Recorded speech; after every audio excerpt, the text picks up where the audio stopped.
Today's nap time story time genre is informational fiction. Some fiction stories give information about things in the real world. Look for parts of the story that are made up.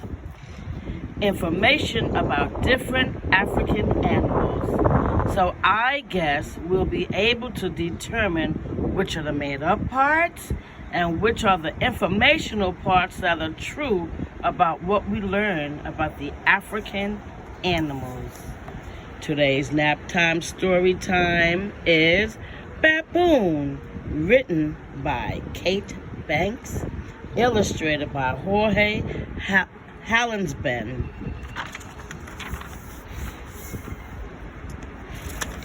Baboon opened his sleepy eyes. Ahead was the great forest. "Look," said his mother, "that is the world."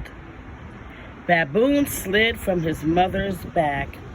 "So, the world is green," he said. "Some of it," said his mother, and she led Baboon among the tall trees. A turtle sat in the middle of the road. Its eyes were closed, and it barely moved. Baboon watched and waited for the turtle to pass. He waited a long time. "The world is slow," he said. "It can be," said his mother. When the turtle had passed, Baboon followed his mother. At the edge of the great forest, a fire burned in the bush. Baboon moved close to the fire. Soon, he could feel its heat. Baboon leaped backward. "The world is hot," he said. "Not always," said his mother.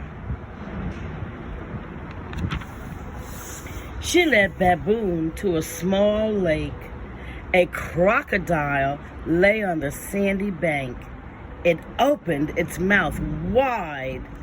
"Careful," said Baboon's mother. "The crocodile might eat you." Baboon did not want to be eaten, so he ran to the bush. "The world is hungry," he said. "Sometimes you are hungry too," said his mother. Soon, the elephants came 4 by 4.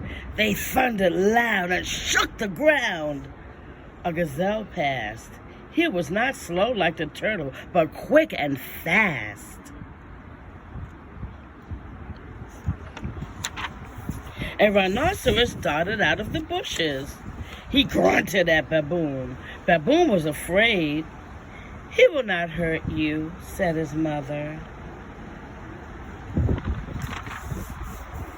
Baboon took his mother's hand, and they started across a field. Baboon hid in tall grass. His mother hid too. When they found each other, they lay down side by side. "The world is soft," said Baboon, and he was happy. Baboon stretched and rolled over. A bird flew by. A cloud passed overhead, and Baboon fell asleep. When he awoke, the sun was going down. Baboon watched it disappear behind the trees. "Come along," said his mother, and they walked on. Baboon followed his mother up a tree. Across from him sat a monkey. He was like Baboon. "Is he the world too?" asked Baboon. "He is," said his mother, "just as you are." Baboon watched quietly. Then he followed his mother down the tree. Now the elephants were huddled together. The gazelles were resting. There was no more fire, and the light was gone from the sky. Baboon climbed onto his mother's back. "The world is dark," he said. "Sometimes," whispered his mother, carrying him home. Baboon looked around. He blinked. Everything was black as far as he could see. He laid his head against his mother's soft neck. "The world is big," he said. "Yes," said his mother softly. "The world is big." Think and respond. How did Baboon's mother help him learn about the world?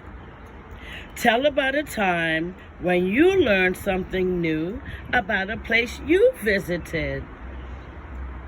What clues let you know that the story happens all in one day? What did you learn from reading this story? What would you show Baboon if he came to visit your neighborhood? Meet the author, Kate Banks. Kate Banks and her 4-month-old son were looking at a picture of a mother baboon carrying her baby. That day, she began to think of the dialogue in Baboon. Kate Banks likes watching, listening to, and being with children. She likes to write for them too. Meet Jorge Hallinsben. Jorge Hallinsben grew up in Germany. He loved riding his bike in the woods and drawing what he saw there. He used to bring his art supplies in a wooden case on his bike. He started drawing as a child and has never stopped. Maybe his name is George and not Jorge. We'll have to find out. Maybe if we visit the learning site at www.harcourtschool.com, we can find out how to pronounce his name. In the meanwhile, you know what I tell you at the end of every story. Go take your nap.